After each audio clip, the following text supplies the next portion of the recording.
那这个水是什么呢？就是耶稣的救恩，也就是永生的生命。而耶稣他说：“给我水喝的是谁？”这个地方讲的是说，如果你真正认识到耶稣是神的儿子，是弥赛亚的话，那你的反应就会不一样了，对不对？因为这个妇人到后来认识耶稣是弥赛亚的时候，反应的确跟一开始的时候完全不一样。那当中有一句话是：“你必早求他，他也必早给了你活水。”听到这句话的时候，有没有觉得很奇怪？就是耶稣跟这个妇人要水喝，然后还跟这个妇人说：“你如果来求我，那我就给你活水。”这不是很奇怪吗？如果耶稣他自己都没有水可以喝，必须要跟别人要水来喝的话，那他还能给别人活水吗？在这当中有什么差异呢？如果耶稣跟人要水喝这件事是真的，他是真的渴的话，那他自己不是就有活水了吗？那为什么还要水喝呢？那在这里其实同样是水，可是它有不同的差别。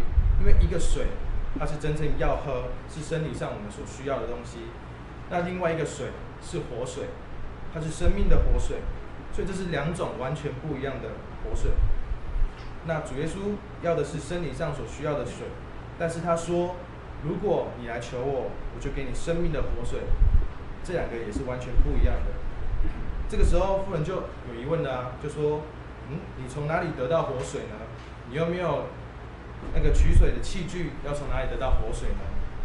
因为这里的井是很深的，没有工具的话，其实你要怎么去取水呢？你勾也勾不着。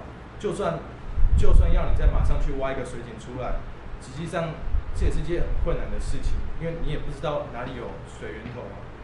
而且在这1000年以来，只有雅各他找到一口井，没有第二个人。妇人就觉得说：“难道你会比雅各还能干吗？”耶稣回答说：“凡喝这水的，就还要再渴。因为雅各井的水，它是物质上的水，这可的功用不过是暂时的，它永远没有办法解决到我们人内心真正的渴。所以撒玛利亚妇人，她必须每天正午的时候啊，就来打水。但是耶稣的水，它是带有永远生命、永流的活水，它可以消除我们人里面一切的干渴，并且使得周围干渴的人都得到满足。再来第15节，妇人就说：“先生，请你把这水赐给我，叫我不渴，也不用来这么远的地方打水。”这其实是每一个真正饥渴的人会做的事，因为他知道自己是有需要的。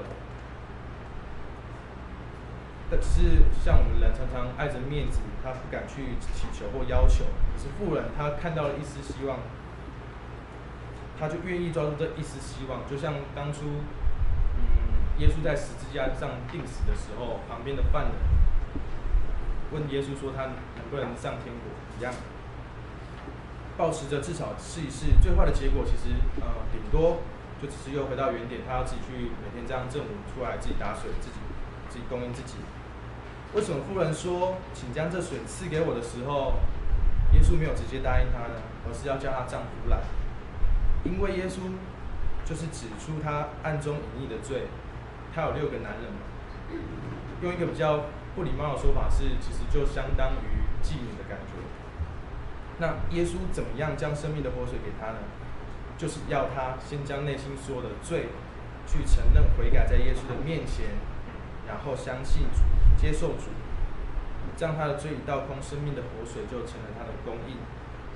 那人要得到永生也有4个条件：第一个，你要认识神；第二个，你要知道耶稣；第三个，你要祈求。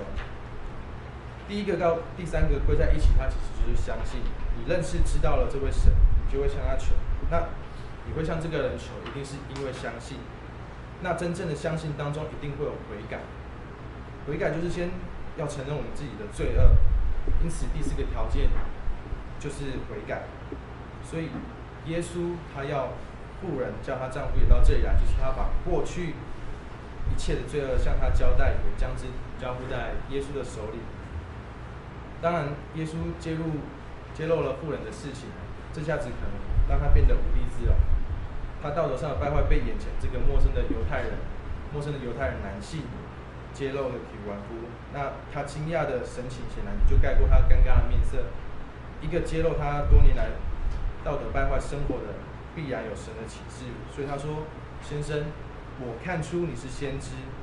先知基本的意思，应该就是传讲上帝话语的人。这耶稣就是有未卜先知的能力。从旧约到新约来看的话，先知最主要的工作就是讲上帝的话，特别是上帝的律法，也有预言的成分。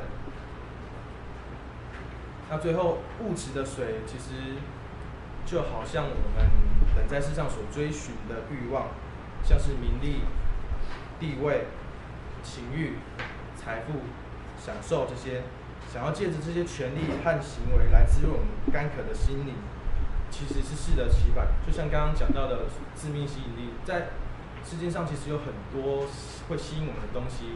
我们可能想说，不来聚会，我们去唱歌、去玩、去干嘛？